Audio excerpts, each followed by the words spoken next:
So yeah, we'll just talk about like just really like casual kind of thing, as if like you're talking like about it for just like to like a one-on-one kind of conversation, that kind of thing. So yeah, it should be good. So are you going to start answering the questions, or? Well, like I'll ask stuff and then like you just kind of like answer it, and then you can like, I don't know, you don't have to ask me anything because you already know everything. But yeah, so we'll just do it that way. So yeah, Petawawa Airsoft. Here we are in the shop. See, you got lots of good guns on the wall. Yep. So that's pretty new, eh? Lots of new inventory. Oh yeah, yeah. Remember that we used to have a shop way back, before the place burned down, and like we had a shop, but it wasn't like this. No, it was half the size. It was about half the size, and like we didn't have nearly the same amount of inventory and the same amount of guns. So that's good. No, we're definitely growing. Oh yeah, for sure. And like the field too, like the field is just insane. The stuff like we got going now. Like we got the sea cannons out there now. We got the tower. We have 2 towers total. Yeah, more plans in the future. Yeah, and I think it's, how many acres is it total now? Total is about just shy of 30 acres. Yeah, 30 acres. So that's incredible. Like just considering just how far things have come since like the very beginning. When did the field actually open up? Like the field opened up in 07, 2 years after I came back from Afghanistan. 07, yeah. So when you came back from tour, that's kind of like when you said like we need some airsoft. Well, that's when I first got introduced to airsoft. Yeah. I used to travel to Ottawa, and I go, oh crap, I have land. Yeah. I have my own field. Absolutely, yeah. And it was paintball before, eh? No, strictly airsoft. It was all airsoft? Always airsoft. Nice. So you got back from Afghanistan and you discovered airsoft then, or you knew about it beforehand? Discovered it up there. So nice. And then yeah, I think there was only like 2 fields in the area, right? It was the LZ and this, and that was it, I think, eh? No, there used to be the LZ. Yeah, that was in around Fitzroy Harbor, right? Yep, down just before Empire. Yeah. Mm-hmm. And the Fox Den in Smith Falls. Yes, I forgot about the Fox Den. Yeah, that's right. That was the 2 main fields back then. Yeah, and what was the other one up near Quebec? It was the one that we used to call it Rodden. Rodden, yeah. There was that. It was 3 numbers though, wasn't it? It was a big quarry. It had a little bit of everything, but I can't remember the actual name. Okay, that's fair. Yeah. So it wasn't that many fields at the time. No. And now, like, how many we got? Like, we got like Commandos, we got FPS, we've got Red Devils. Well, at least it was called Red Devils. Now it's called Wasteland. And now we've got this place, and then there's even one up in North Bay now. North Bay. Actually, we're missing one. We got Stingers, which is indoors. Stingers. Yeah, and then I think that's about it right now. Used to be Slokey's. Slokey's, yeah. They used to be. They closed down and switching venues. Yeah. So I mean, like, there's quite a few fields, which means airsoft is growing. No, definitely growing. Yeah. So that's pretty awesome. Now, how many scenario games was there back in the day? Were you one of the only first ones doing scenario games? Actually, at the time? To my knowledge, we're the first one to bring the zombie apocalypse game. Okay, yeah. And the first time we ran it at the LZ. Okay. So the first one was at the LZ back in the day. Okay.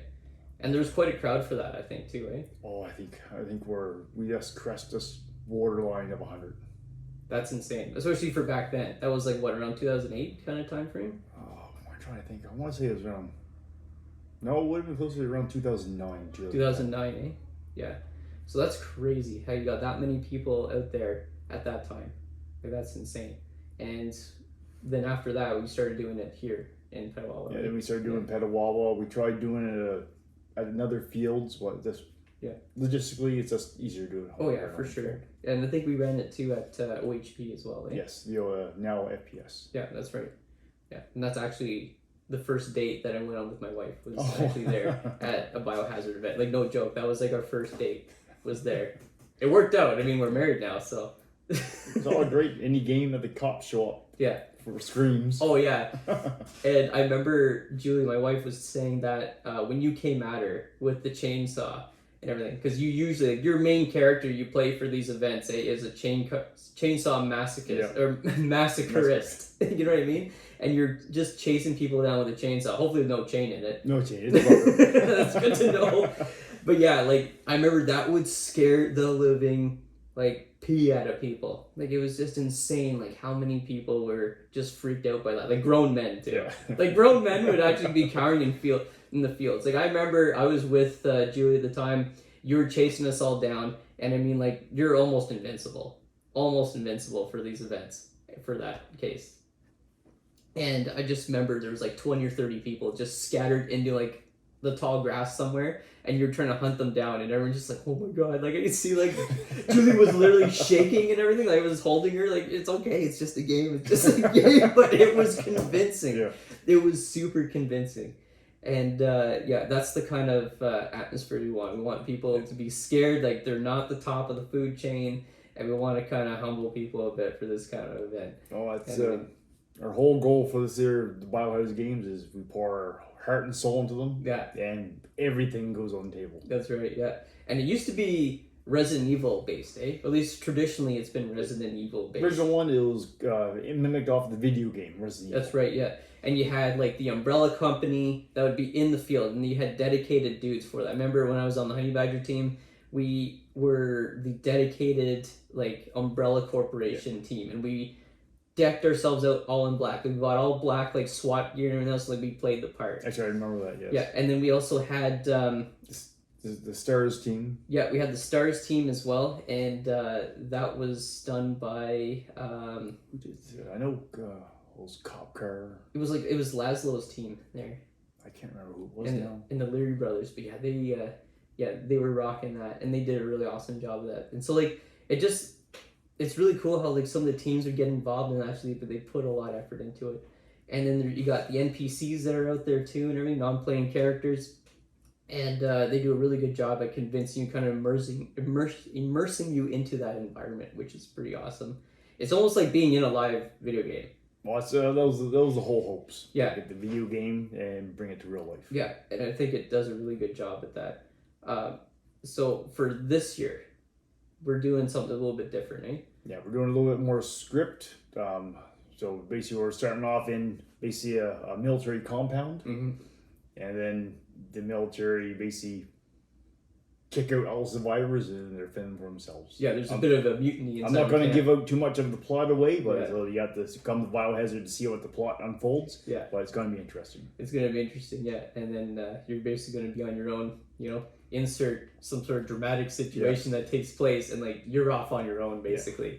But the way that we're going to have it mechanically, right, is that we're going to have people are going to be able to tune their own kits the way that they want based on a point system. So for anyone who's out there familiar with D&D, okay, you have a character sheet. You have a certain amount of points that you have based on rolls. Now, we're not using dice for this, but instead we're using just a point system and a sheet. And you can actually go down the sheet and you can decide, okay, I want this, I want this, I want this. So, as an example, we got some props. Okay, so we got this. This is a bopper-safe weapon. This is primarily used for a lot of guys who have ever done LARPing or anything like that, but let's be honest, Airsoft's kind of a LARP anyway. So, For fun, then. Yeah, so this looks pretty convincing, eh? Actually, I was convinced for that. Yeah. I mean, like, it looks like it would hurt. It does, yeah. But it doesn't. It's all rubber. Like, hit me in the arm with it. No, harder. Hit her. Yeah, see? Won't hit you in the head. But yeah, like, so these are bopper weapons. This is primarily what a lot of guys like to use for doing melee weapons. And like the rules for the hitting zombies is basically, we're not going to be cracking people over the heads and stuff like that. That's a no-go. But it's just 3 light taps, right? So it's like 1, 2, 3, like that kind of. And the zombie will know they're taken out. Yeah. So we do 3 taps, so there's no confusion of scuffles. Yeah, that's right. And it's 2 taps against humans. So if there's a human-on-human conflict, 1, 2, and then they're dead. That kind of thing. So it'll be interesting how these will work out. Now, if you don't have one of these, you can use a rubber knife, but you got to be super light and careful with it, and there's going to be some responsibility with that kind of thing. But those are the safest bet. At the dollar store, too, you can pick up those foam swords, and you can paint them black. A lot of guys have done that in the past, too. So. And those are Nerf swords at Walmart. Yeah. Oh, yeah, the Nerf swords. That's right. Yeah, I've seen guys with that, too. And guys paint them up. They do a really good job. You get that foam-safe spray paint, and it works out pretty good. So yeah, just as an example, like this would be like 3 points out of 75. So it's a 75-point system. Long reach melee. That's right. Yeah, you're gonna have to buy your ammo. We're not gonna say what kind of ammo, but it will be all .25s across the board. So we will be providing every single round. No one is gonna be bringing anything, right? Yeah. No ammo. We got special checks. Yeah. So we'll be able to tell people bring their own ammo. That's right. Yeah, that's right. So yeah, everyone just leave your ammo at home, that kind of thing. We'll provide everything. We're gonna give you the amount of ammo that you purchased. Okay, so every point you spend gives you 5 BBs. That's it. Yeah, so you can't pick up anything off the ground. Sorry. Go ahead. So you just gotta remember, you got 70 points Mm-hmm. you gotta work with. That includes your weapon, your gun, your kit, your loadout. Yeah, 75. Correction, sorry. Yeah. I apologize. 75. Yeah. And that includes your ammo too. Yeah, that's right. So you gotta be careful of how you want to do your loadouts and stuff like that. So, for instance, on the point sheet, you can buy night vision, you can buy thermals, but it's expensive. So like you can rock out with a bunch of stuff. You can buy a rifle, you can buy an SMG, but if you use the SMG, you got to shoot in full auto. If you get a rifle, you got to shoot in semi-auto, obviously, but you're gonna burn through a lot more ammo. So a lot of guys like springers, a lot of people like pistols because it really makes you think, do I really want to take that shot? Because it costs you each and every time. And the only other way to get more ammo is either to buy some in the shop and actually spend points that you've already earned, which then deters you from winning prizes later on, right? Because all these missions that you're doing are all geared towards you, at the end of the day, cashing those in for tickets to be won in draws afterwards. So you want to be able to complete missions, you want to hold on to your points. So the more that you spend your points on through the shopkeeper, there will be a shopkeeper. I will probably be the one doing that. It's going to take points away from you. So you got to be careful. Like, do I want to invest in 3 points to spend to buy more ammo to accomplish this other goal, which will then yield me like 50 or 25 extra points? So it's that delicate game of, do I want to invest or not? So it'll be interesting to see how people do it. See how some guys go. Yeah.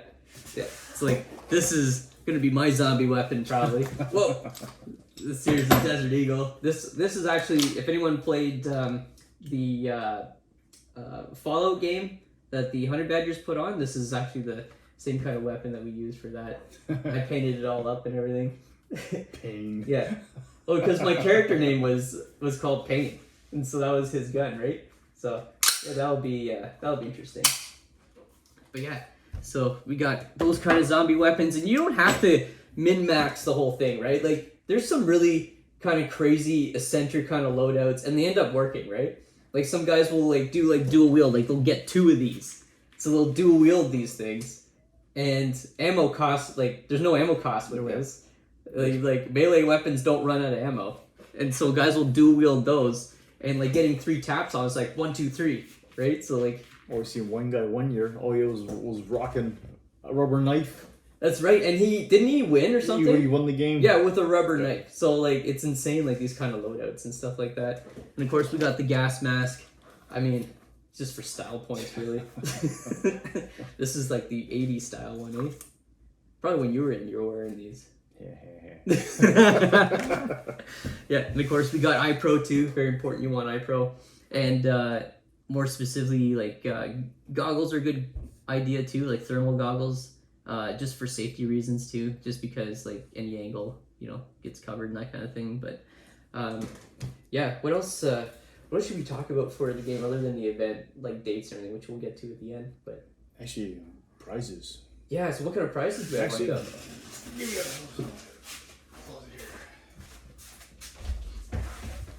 it's so many prizes you have to keep in the closet. So that's an ore? So this is a Raven Neo. Nice. Carbine. Yeah, okay. Brand new in box. That'd be nice.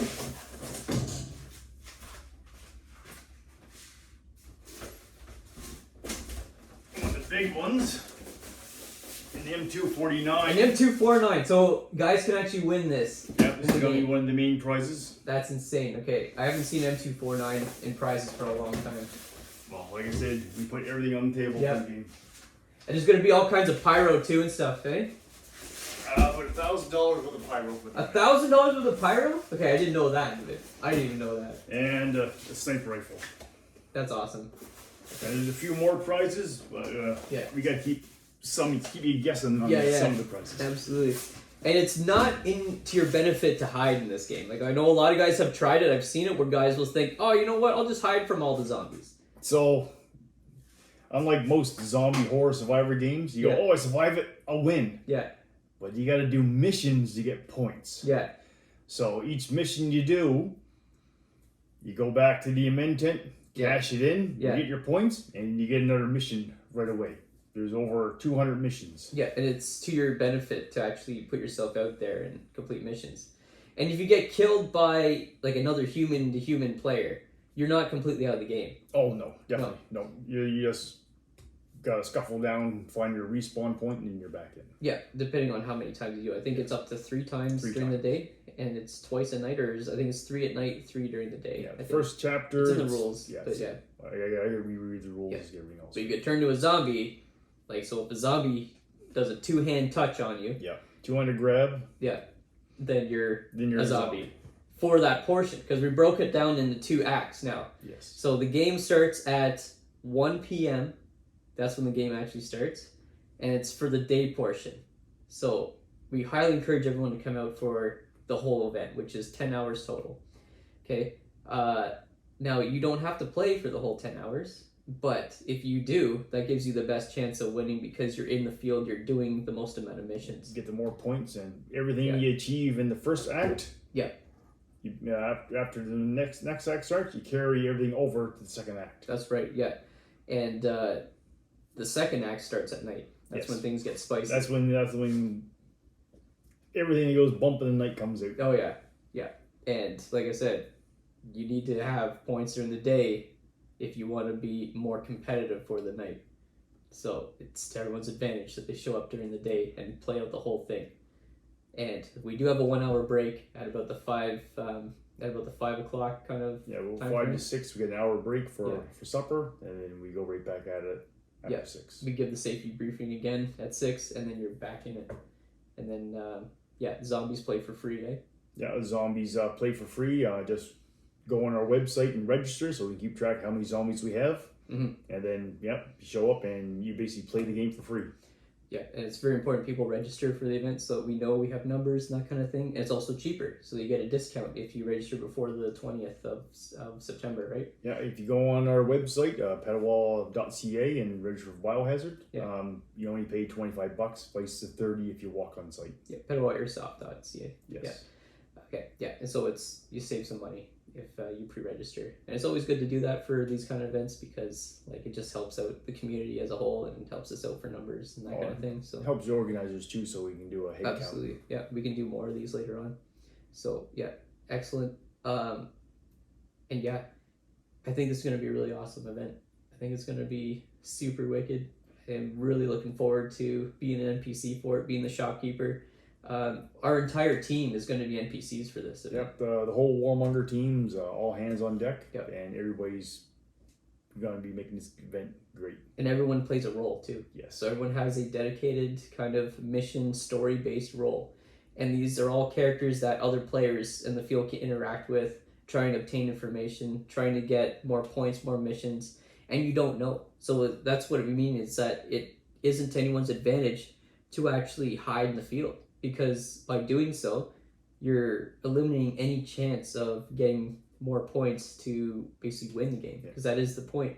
The point is individually, whoever has, the most amount of points is the most competitive to win more prizes. But it can also be a team-based sport.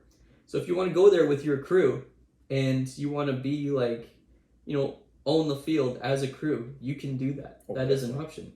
But politics is a big key factor in this. I know every single time I played this, politics can definitely win you the game. If you are a highly influential kind of character and you're likable, that can be to your advantage. But the other thing too is if you're a complete, an utter kind of mean character out there in the field, a bad actor, someone who's really conniving and sneaky, that can also be a way to go. Actually, I've seen that happen some years. Yeah.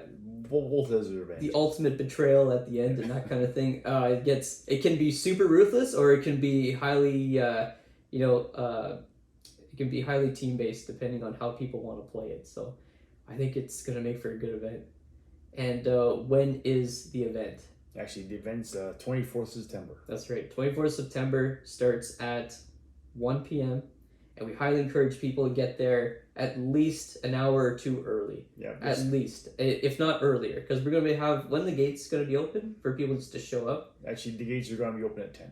10, yeah. So if guys wanted to show up at 10, and just to get your stuff shaken out, like if there's any last minute adjustments, because we have to go through your character sheet, we have to put it onto the file, and we are going to be tracking everyone's kind of progress out in the field. So to do all that, there's a bit of admin. So the sooner guys can get it to the field, if you're able to, the better it's going to be. So yeah, we kind of don't want people showing up just on time. And how critical is it that people show up and not be late? Oh, quite critical. The dynamics of this game, so as soon as the game goes live, basically all the admins are out in the field, and basically the front gates are almost closed. Yeah. So if you register as a survivor and you show up late and you miss the briefing, you got one option, and that's either wait until Act 2 starts at 6 o'clock, or you're a zombie out in the field.